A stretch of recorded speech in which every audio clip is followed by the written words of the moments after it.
মানুষ যখন মারা যায় কবরের জগতে যাওয়ার পরে দুনিয়াবাসীর দিকে তারা চাতক পাখির মতো হাঁ করে তাকিয়ে যায়।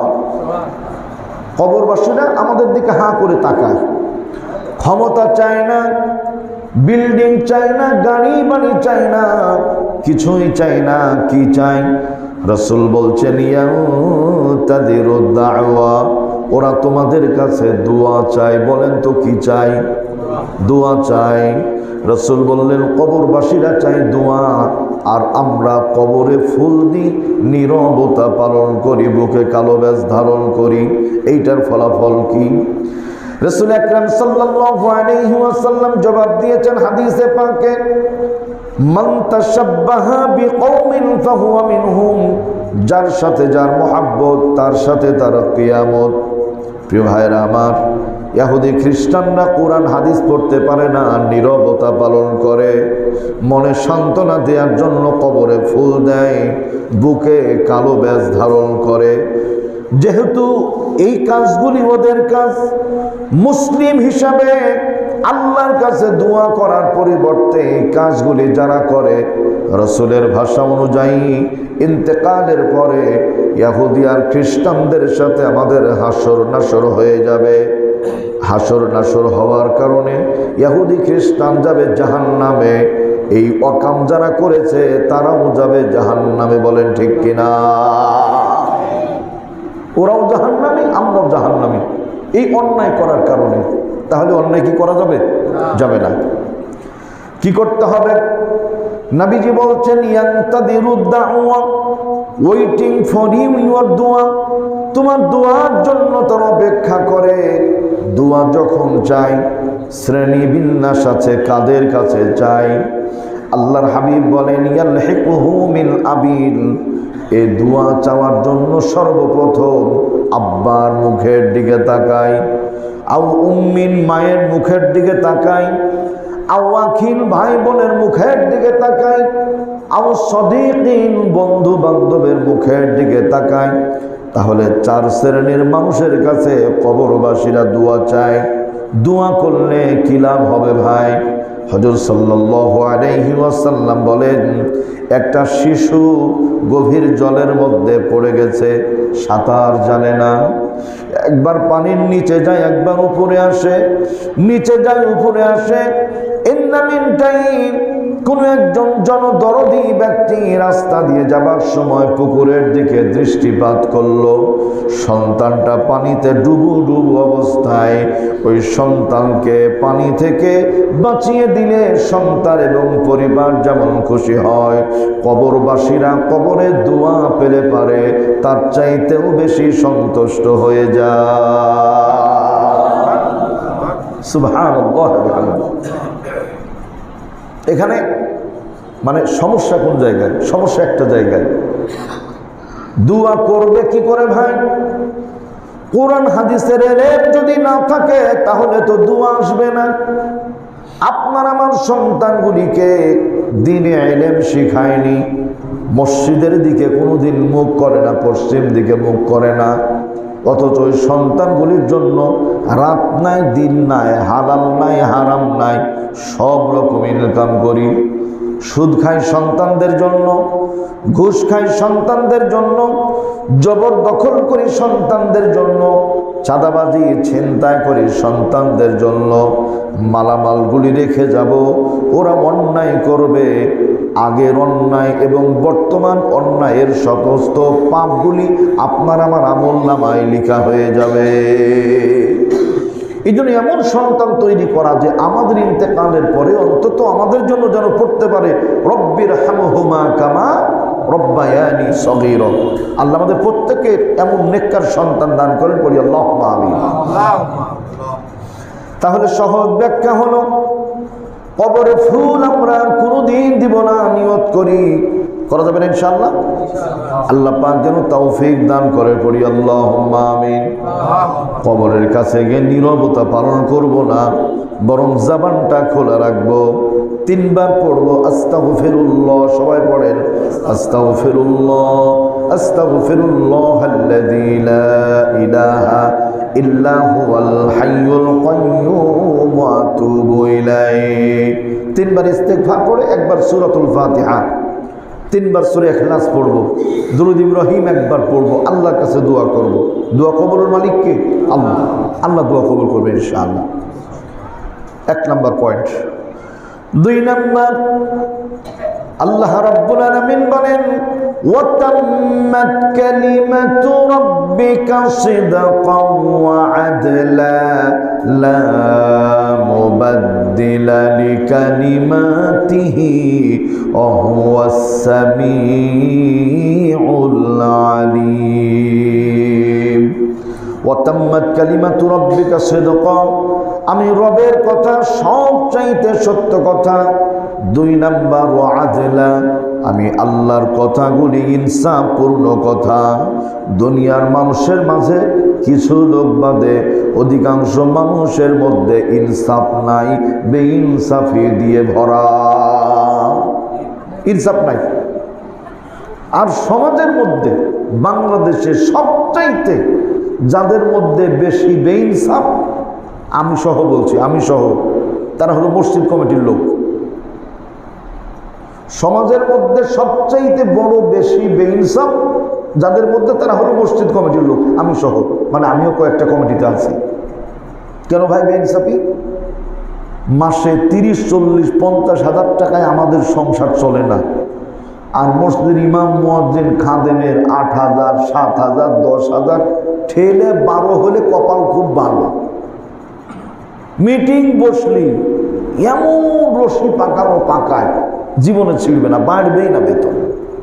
নাউযুবিল্লাহি মিন যালিক। আক্ষেপের কথা, বাংলাদেশে কোনো মসজিদ কি টাকার অভাবে বন্ধ হয়েছে পর্যন্ত? বড় ভাই বন্ধ হয়েছে না। আল্লাহর ঘর চালায় কে? আল্লাহ চালায়। কোনোদিন বন্ধ হবে না। মসজিদের 10টা ছেলে নাই, যখন বিশ্ববিদ্যালয়ে পড়াতে হবে, খরচ হবে। 5টা মেয়ে নাই যে 3, 5, 15 লাখ টাকা দিয়ে বিয়ে দিতে হবে, আছে এগুলো? কিছুই নাই। সব চলছে, চলবে। কমিটির টার্গেট কিভাবে ক্যাশ জমা রাখা যায়, ক্যাশ জমা রাখবে। আর ওই লিলি হলের মোড়ে গল্প করবে যে আমাদের মসজিদে এত ক্যাশ জমা আছে, আমাদের অ্যাকাউন্টে এত জমা আছে। ভাই জমা রেখে লাভ আছে? বাপ বেঁচে আছে, জমি আছে 30 বিঘে, খেতে পাই না, ওই জমি রেখে লাভ আছে ভাই? ওই জমি রেখে কোনো লাভ নাই। তাহলে ক্যাশ দেখে লাভ নাই।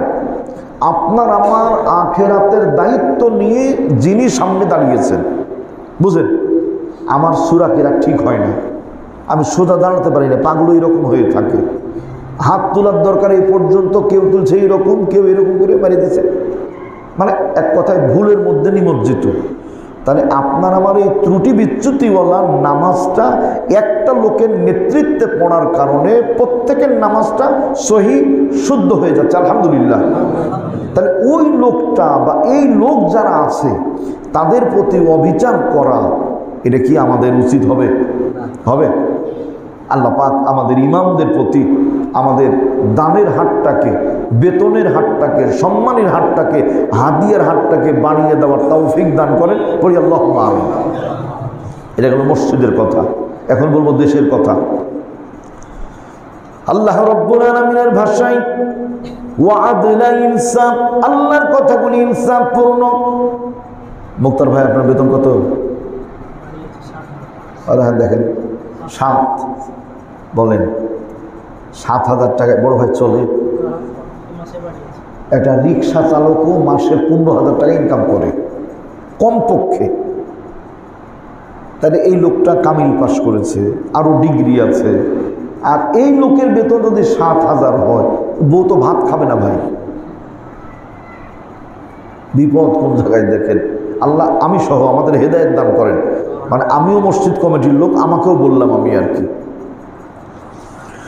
2 নম্বরে এখন ইনসাফের বিষয়টা হলো, বিগত সময়গুলিতে বাংলার মানচিত্রে সবচাইতে কষ্টে ছিল তারা, এদেশের আলেম উলামা যারা, যে মানুষগুলি দ্বীনের জন্য কাজ করে। বাংলার মানচিত্রে সবচাইতে কষ্টে ছিল তারা, টুপিওয়ালা, দাড়িওয়ালা, নামাজি, ইমানদার মুসলমান যারা। ঠিক আছে না কথা? কোনো অপরাধ নাই, অপরাধ একটাই, ওয়ামা নাকামু মিনহুম ইল্লা আইয়ুমিনু বিল্লাহিল আজিজিল হামিদ। আমরা আল্লাহর উপর ঈমান এনেছি, মসজিদে আসি, নামাজ পড়ি, রসুলকে মহাব্বত করে দাড়িগুলো রেখে দিয়েছি, চেষ্টা করি একটু পাঞ্জাবি পায়জামা পরে চলার জন্য, হালাল খাওয়ার জন্য। অপরাধ এইটাই, জঙ্গি, রাজাকার, আলবদর সব নাম টাম দিয়ে ঠুক মামলা মামলা দিয়ে দে। কি বড় হয়নি এমন? মসজিদ থেকে ধরে নিয়ে চলে গেছে। আহা, আমি ওয়াজ করছি সিরাজগঞ্জের উল্লাপাড়া, আর মামলা হচ্ছে এখানে কাশিয়ানাগা থানা। লেখা আছে মামলার এজাহারে অবিস্ফোরিত 2টা ককটেল পাওয়া গেছে, লাল টেপ জড়ানো ছিল। আমার বাপও কোনোদিন ককটেল চোখে দেখেনি, আমিও দেখিনি। মানে অনিয়মের একটা নিয়ম আছে, মানে কত বড় মিথ্যা চিন্তা করে দেখে। এই জন্য মানুষের মাঝে অধিকাংশ ক্ষেত্রে ইনসাফ নাই, কিছু লোক ছাড়া। বিগত সময়গুলিতে সব চাইতে আরামে আয়েশে ছিল তারা। দেশের টাকা পয়সা চুরি চামারি করে বহির্বিশ্বে সুইস ব্যাংকে জমা করেছিল যারা, সব চাইতে জামাইয়ের আদরে ছিল তারা। কানাডায় বেগম পাড়া তৈরি করেছিল যারা। ইমান থাকলে আওয়াজ করে বলেন তো কথা ঠিক কিনা? ইনসাফ নাই। প্রিয় ভাইরা আমার দরদিরা, আল্লাহ রাব্বুল আলামিন ডাক দিয়ে বলছেন, লা মুবাদদিলা লিকালিমাতিহি ওয়া হুয়াস সামিউল আলিম।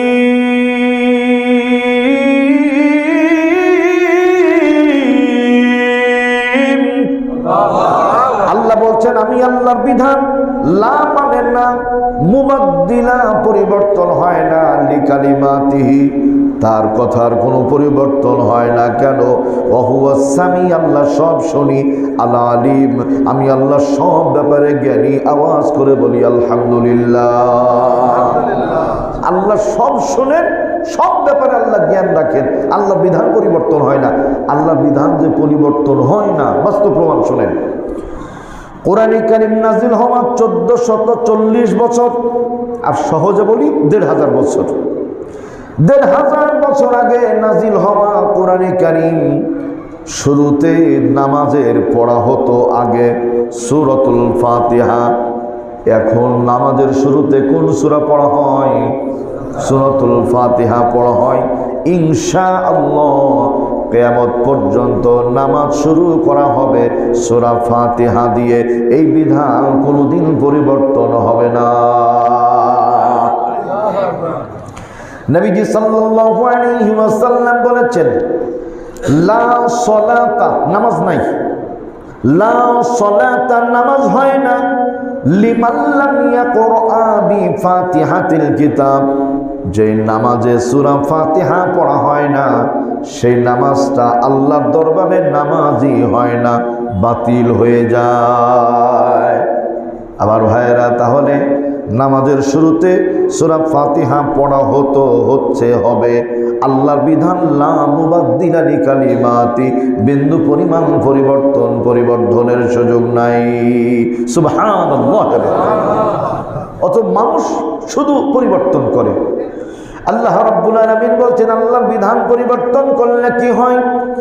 আলাম তারা ইলাল্লাযীনা বাদদালু নি'মাতাল্লাহি কুফরান ওয়া আহাল্লু কওমাহুম দারাল বাওয়ার। আল্লাহু আকবার বলেন। আলাম তারা, নবী হে আপনি কি তাদের দেখেন নাই? ইলাল্লাযীনা, যারা বাদদালু, আল্লাহর বিধান পরিবর্তন করে দেয়, নি'মাতাল্লাহি কুফরা, আল্লাহর বিধান পরিবর্তন করার কারণে তারা আল্লাহর নিয়ামতের সাথে কুফরি করে। বলি নাউযু বিল্লাহ। আল্লাহর বিধান কিভাবে পরিবর্তন করে? 4টি বিষয় মনে রাখবেন। সংবিধানের শুরুতে লেখা ছিল বিসমিল্লাহ, বাতিল করে দেওয়া হয়েছে। সংবিধানের মধ্যে লেখা ছিল আল্লাহর উপর অবিচল আস্থা বিশ্বাস রাখতে হবে, বাতিল করা হয়েছে। বলেন তো এইখানে যিনি বসিয়ে রেখেছেন তিনি কে?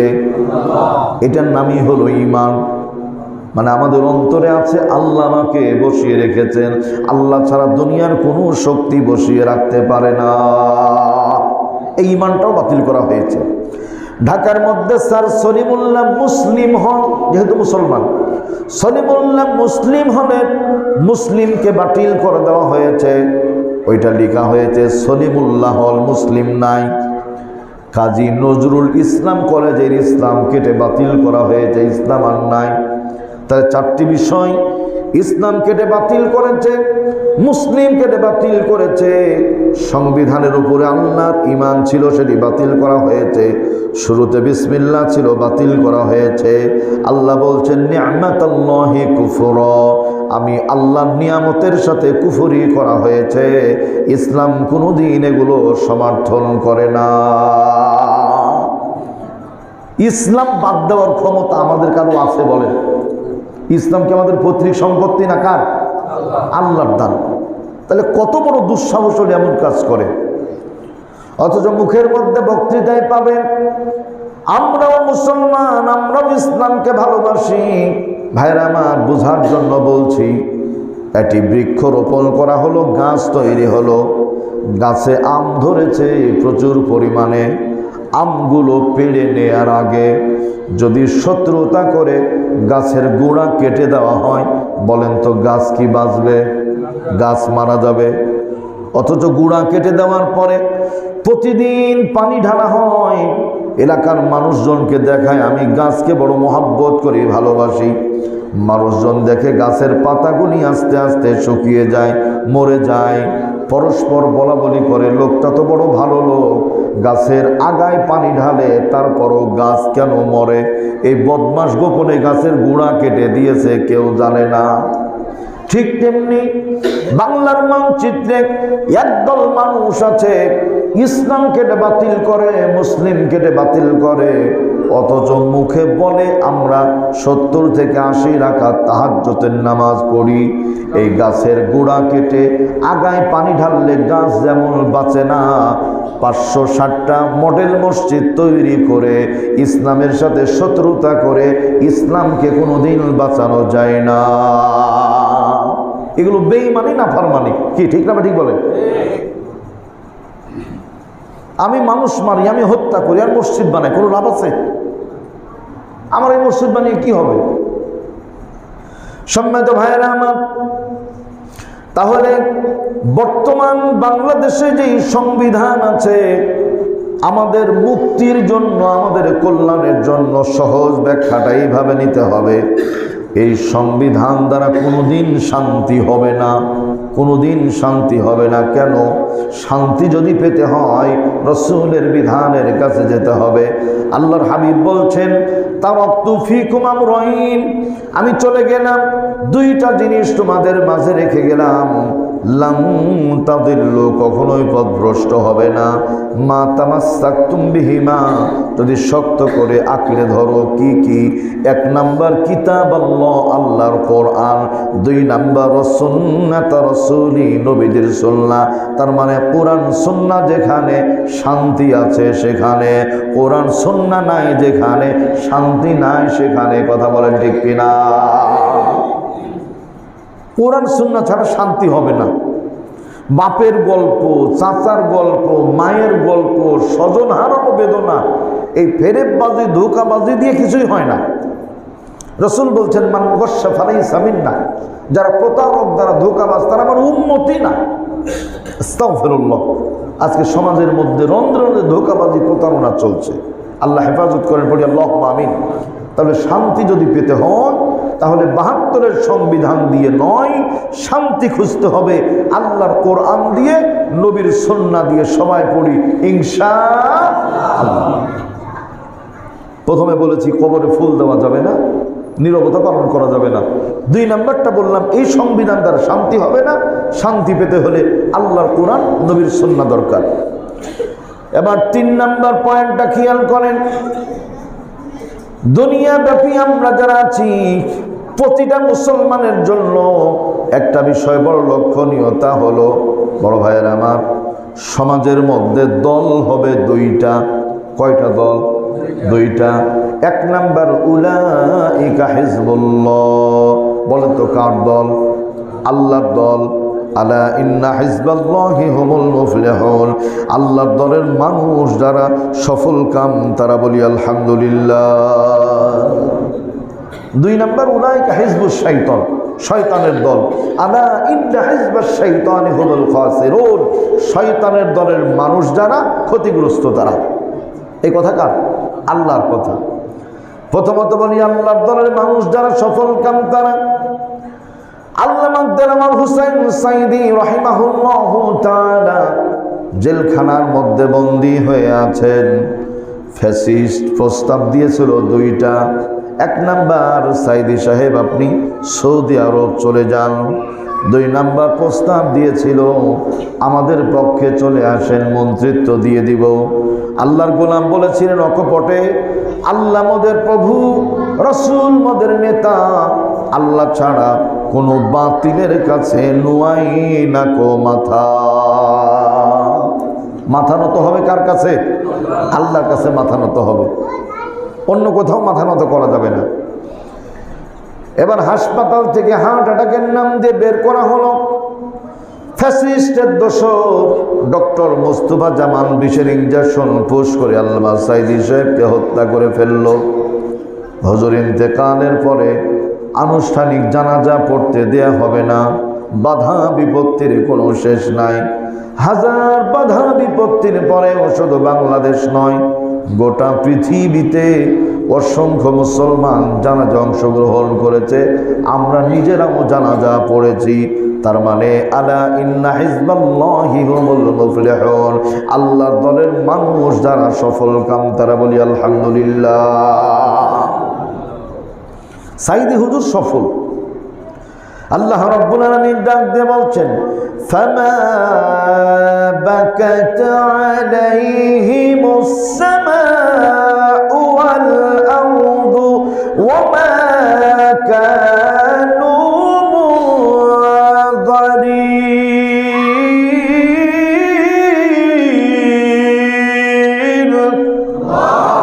আল্লাহ বলছেন দুনিয়া থেকে এমন বহু মানুষ চলে যায় যাদের বিরহে আসমান জমিন কেউ কাঁদে না। আমি তিনটা লোকের কথা বলছি, খেয়াল করেন। তিনটা লোক।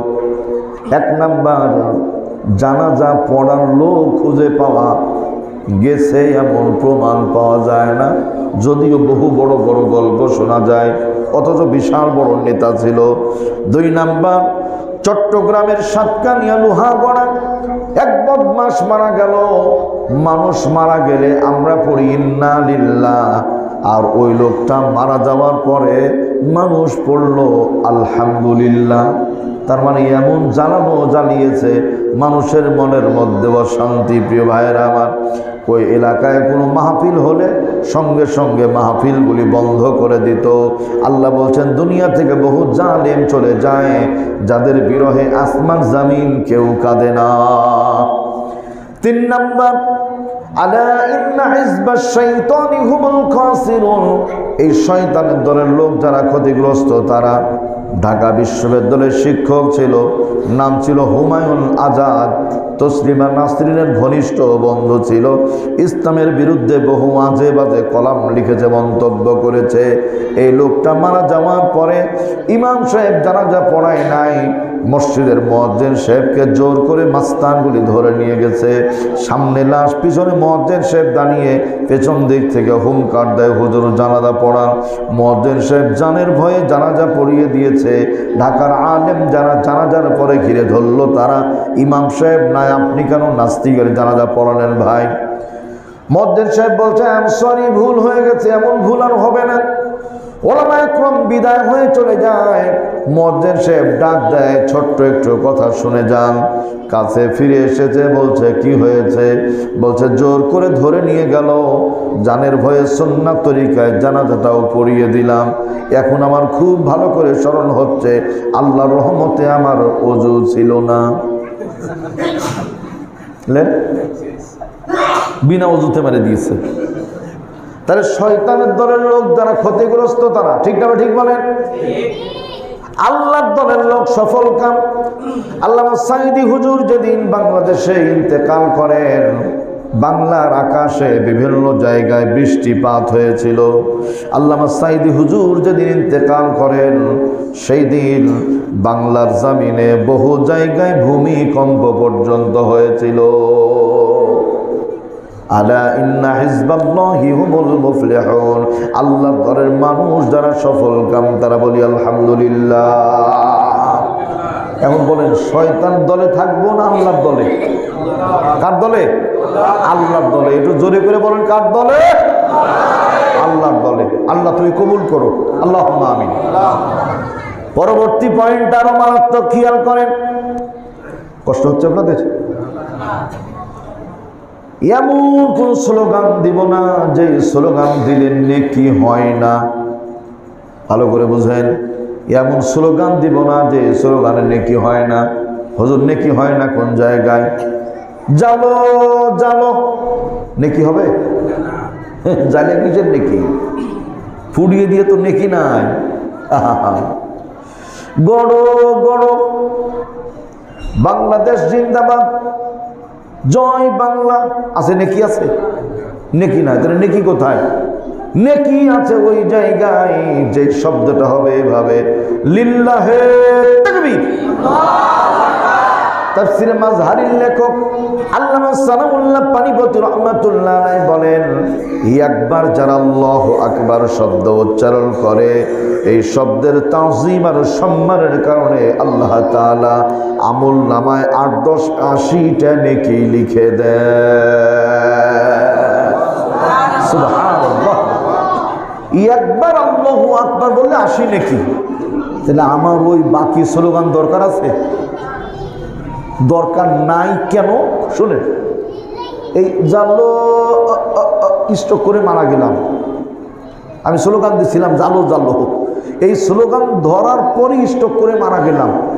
নবীজি সাল্লাল্লাহু আলাইহি ওয়াসাল্লামের ভাষা অনুযায়ী ইন্নামাল আ'মালু বিল খাওয়াতিম, নিশ্চয় শেষ আমলটা আল্লাহ রাব্বুল আলামিনের দরবারে বড় গ্রহণযোগ্য আমল। তো আমার ভাই শেষ আমল ছিল জালো জালো।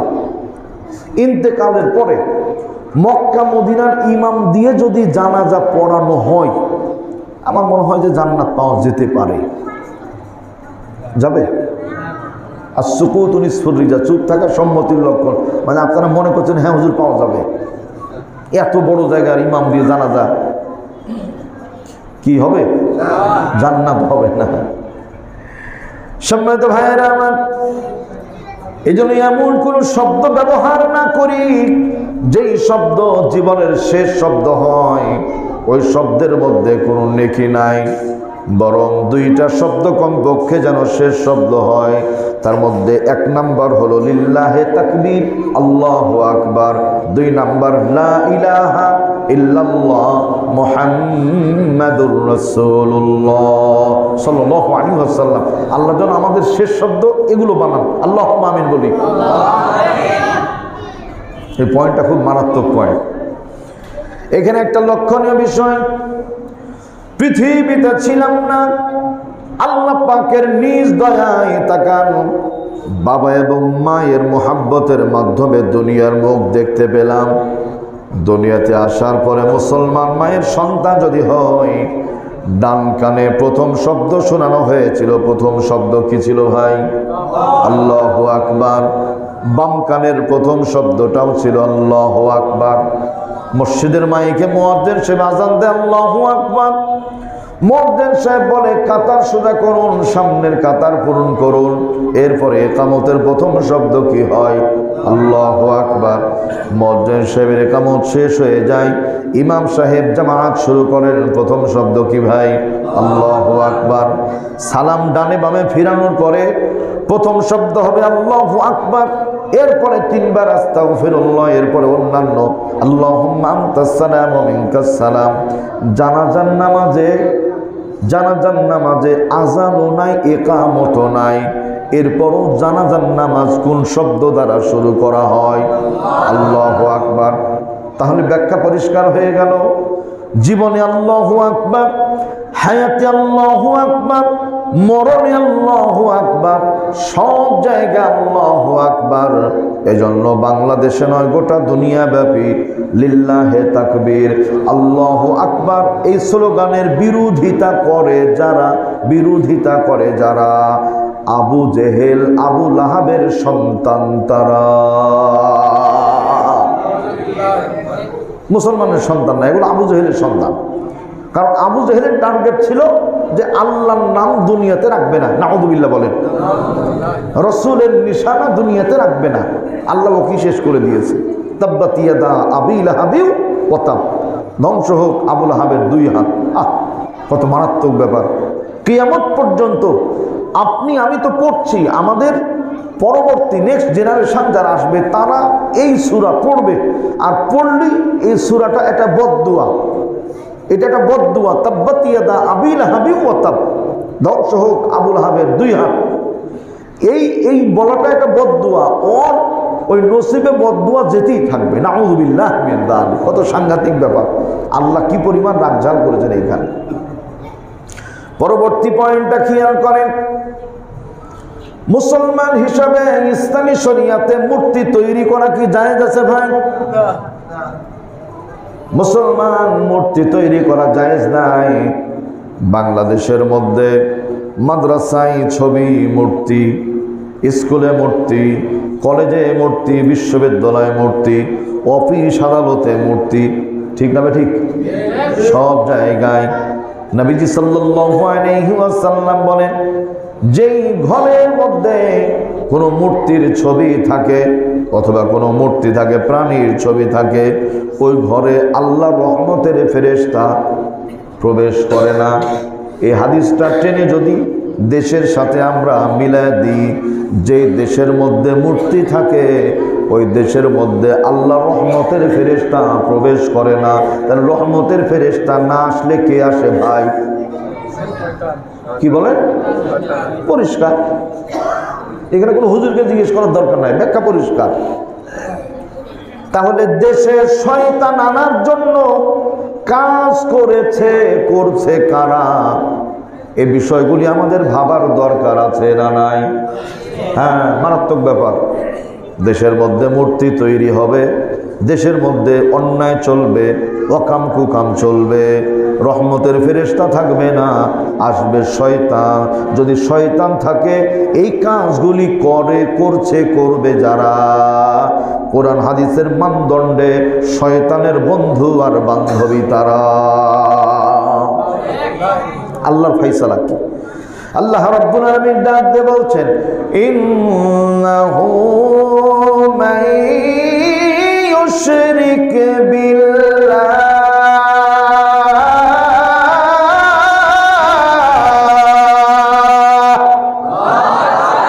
নিশ্চয়, মান ইউশরিক যে শরীক করে, বিল্লাহ আল্লাহর সাথে, তার মানে আল্লাহর সাথে শরীক করে যারা, মুশরিক তারা।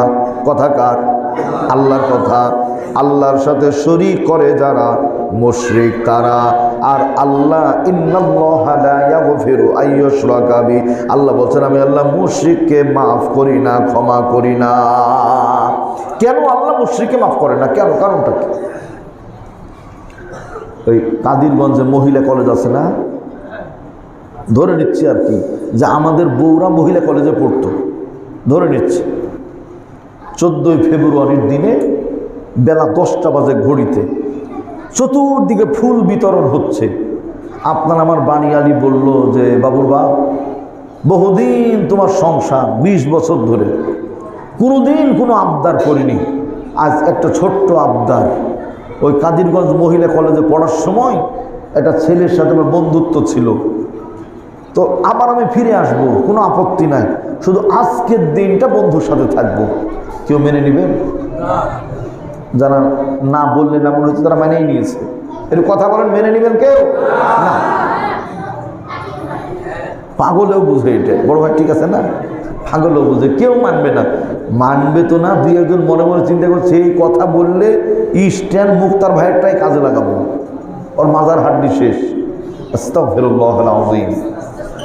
সম্মানিত ভাইরা আমার দরদিরা, 20 বছর 30 বছর 50 বছরের সংসার, বিবি কোনো আবদার করে না, একটা মাত্র আবদার করলো। এই আবদার এমন এক আবদার, শোনার সঙ্গে সঙ্গে মেজাজ গরম হয়ে গেল।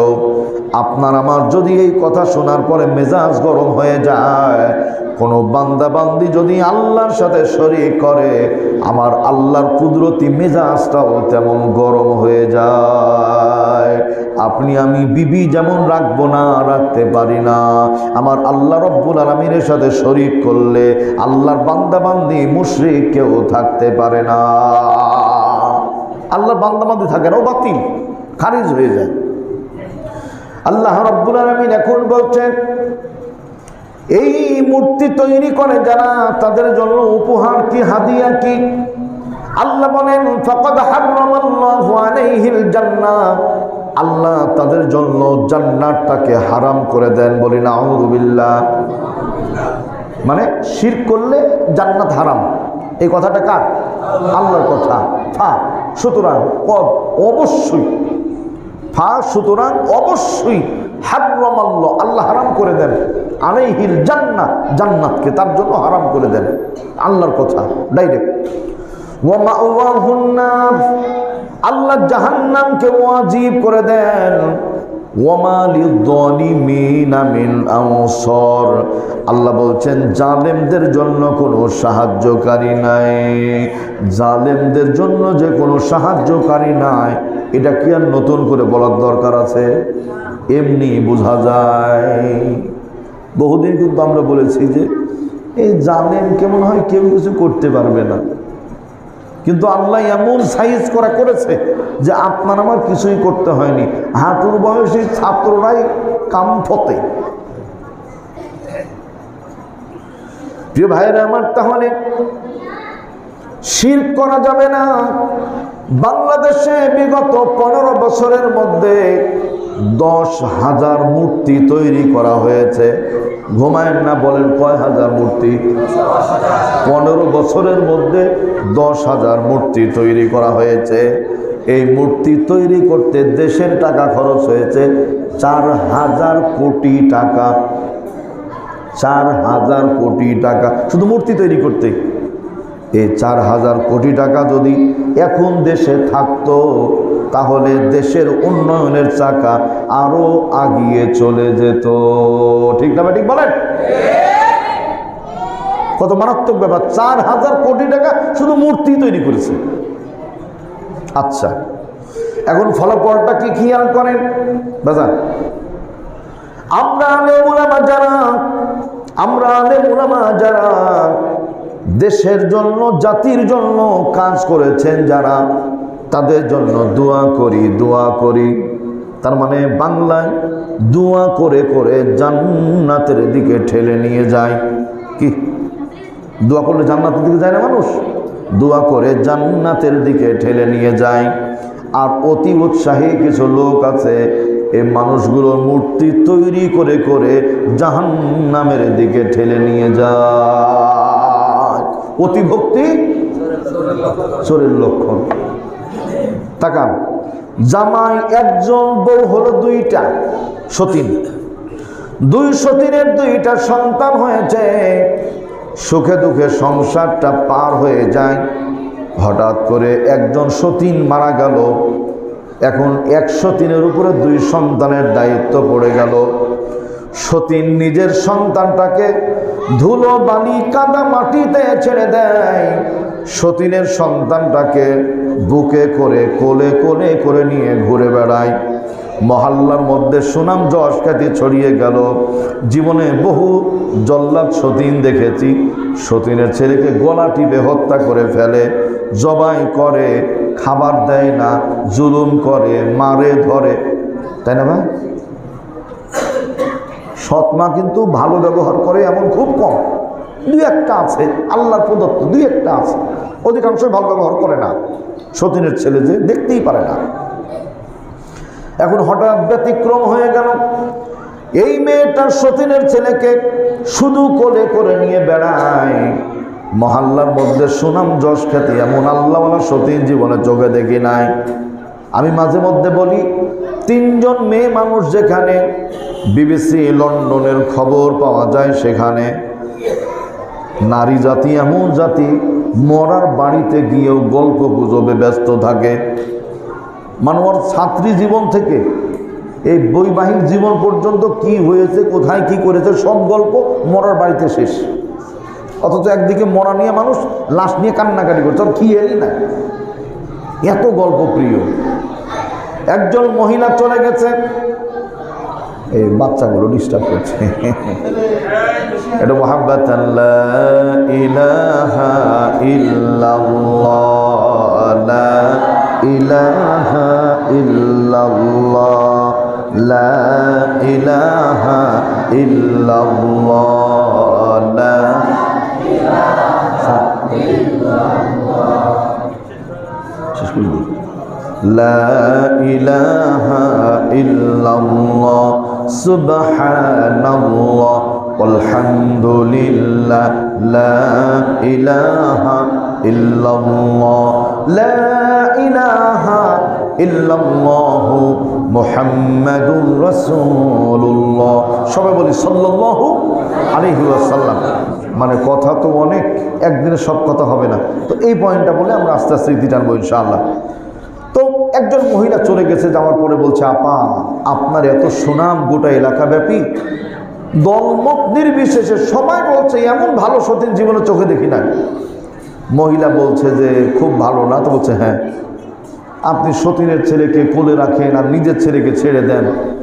তো বলছে যে এর কারণটা কি, সেটা তো জানবেন কি কারণ। তো বলছে আমার ছেলেকে আমি ছেড়ে দিই মাটিতে, ধুলো লাগে, বালি লাগে, কাদা লাগে, মাটি লাগে, হাত পা কখনো খানখুট্টা হয়ে যায়, তারপরেও যেন আমার ছেলেটা এইভাবে হাঁটা শিখে নেয়। সতীনের সন্তানকে কোলে রাখি, জীবনও যেন হাঁটা শিখতে না পারে। বুঝতে পেরেছেন? তাহলে এই যেমন সতীনের সন্তান কোলে করে রেখে অতিরিক্ত ভালোবাসা দেখানোর মধ্যে ভেজাল আছে, সমাজের ভালো মানুষগুলির মূর্তি তৈরি করে ওদের জাহান্নামে পাঠানোর নিয়ত মনের মধ্যে আছে, এদের মধ্যেও ভেজাল আছে। এজন্য আমরা মূর্তিতে বিশ্বাস করব না, আমরা বিশ্বাস করব মাফ করার মালিককে, আল্লাহ। প্রিয় ভাইয়ের আমার, আসুন, আল্লাহ বলছেন ওয়াযকুরু, স্মরণ করো সেই সময়কে, ঈদ যখন আনতুম কলিল, তোমরা ছিলে সংখ্যায় খুব কম, কলিল মানে কম, মুস্তাদআফুনা ফিল আরদি, জমিনের মধ্যে তোমরা খুব দুর্বল ছিলে, তাখাফুন, ভয় পেতে, আইয়াতা খত্তফাকুমুন নাস, মানুষ কখন যেন তোমাদের ধরে নিয়ে চলে যায়, ফাআওয়াকুম ওয়া আইয়াদাকুম বিনাসরি, আমি আল্লাহ এই বিপদ থেকে বাঁচাবার জন্য তোমাদের সাহায্য করলাম, ওয়া রাযাকাকুম মিনাত তাইয়্যিবাত, আমি আল্লাহ উত্তম রিজিক দিলাম, পবিত্র রিজিক দিলাম, লাআল্লাকুম তাশকুরুন, যাতে করে তোমরা শুকরিয়া করতে পারো কার? আল্লাহ। সকলে পড়ি আলহামদুলিল্লাহ। দেখা হবে, আবার কথা হবে ইনশাআল্লাহ। দোয়া করি, আল্লাহুম্মা আমিন। আলহামদুলিল্লাহি রাব্বিল আলামিন, আসসালাতু ওয়াসসালামু আলা সাইয়্যিদিল মুরসালিন ওয়া আলা আলিহি ওয়া আসহাবিহি আজমাইন। اللهم ربنا ظلمنا أنفسنا وإن لم تغفر لنا وترحمنا لنكونن من الخاسرين. ربنا هب لنا من أزواجنا وذرياتنا قرة أعين واجعلنا للمتقين إماما يا أرحم الراحمين يا رزاق ذا القوة المتين. আমাদের দিকে রহমতের নজরে দেখো আল্লাহ। জীবনে এমন কোনো গুনাহ নাই যা আমরা করি নাই, আল্লাহ দয়া করে মায়া করে আমাদের গুনাহগুলিকে মাফ করে দাও। রব্বুল আলামিন যাহা কিছু সওয়াব দান করো, সোনার মদিনায় হাবিবের রহ মুবারকে হাদিয়া পৌঁছিয়ে দাও। পৃথিবীর মাটির নিচে নবী সিদ্দিকিন শুহাদা সালেহিন আজওয়াজ মুতাতাহহিরিন আউলিয়া কামিলিন যারা ঘুমিয়ে আছেন, আল্লাহ প্রত্যেকের রূহে সওয়াবের হাদিয়াগুলি পৌঁছিয়ে দাও। আমাদের ভেতর অনেকের জনম দুঃখিনী মা নাই, আব্বাজান বিদায় নিয়ে কবরে, ভাই বোন আপনজন আত্মীয় স্বজন চলে গেছেন বিদায় হয়ে। আল্লাহ দয়া করে আমাদের পিতা মাতা আপনজনদের জান্নাতুল ফেরদাউস নসিব করে দাও। আর রব্বুল আলামিন যাদের পিতা মাতা বেঁচে আছেন আমল চহনে হায়াত বানিয়ে দাও। দুনিয়ার জীবনের ভুল ত্রুটিগুলি মাফ করে দাও। যত নেক আমল করেছিলেন কবুল করে নাও। আল্লাহ রাত পার হলি আগামীকালকে সালাতুত তারাবিহ কিয়ামুল লাইল। মালিক তোমার কুদরতি দরবারে দরখাস্ত জমা দিলাম, জামাতের সাথে 20 রাকাত খতমে তারাবি পড়ার জন্য আমাদের তৌফিক দাও। রব্বুল আলামিন আমাদের সাহরি করার জন্য তৌফিক দিও। আল্লাহ সিয়ামগুলি যথাযথ তোমার হুকুম নবীর সুন্নাহ করার তৌফিক দিও। আল্লাহ আমাদের জীবনের গুনাহগুলি মাফ করে দিও। মালিক হালাল রিজিক প্রশস্ত করে দাও, হারামের দরওয়াজাগুলি বন্ধ করে দাও। লুটতারাজ, খুন, চুরি, বাটপারি, ধর্ষণ সব কিছু থেকে দেশ ও জাতিকে হেফাজত করো। জমিন তোমার, আসমান তোমার, এই জমিনে কোরআনের রাজ কায়েম ও দায়েম করে দাও। রব্বুল আলামিন বহু জুলুমের শিকার আমরা হয়েছি, আর কোন জালেমের হাতে আমাদের ফেলে দিও না। এমন অভিভাবক দান করো যে অভিভাবক হবে হযরতে আবু বকরের মতো, উমরের মতো। আল্লাহ তুমি কবুল করে নাও। রব্বুল আলামিন এই মসজিদ কমিটির মানুষগুলোকে মাফ করো, মহল্লাবাসীকে মাফ করো। আল্লাহ আমাদের প্রত্যেককে মাফ করে দাও। দুনিয়ার উম্মতে মুহাম্মাদীকে মাফ করে দাও। আল্লাহ দয়া করে আমাদের সিনায় কোরআনের নূর দিয়ে আলোকিত করে দাও। জবান খুলে সবাই পড়ুন, রব্বির হামহুমা কামা রব্বায়ানি সগীরা। রব্বির হামহুমা কামা রব্বায়ানি সগীরা।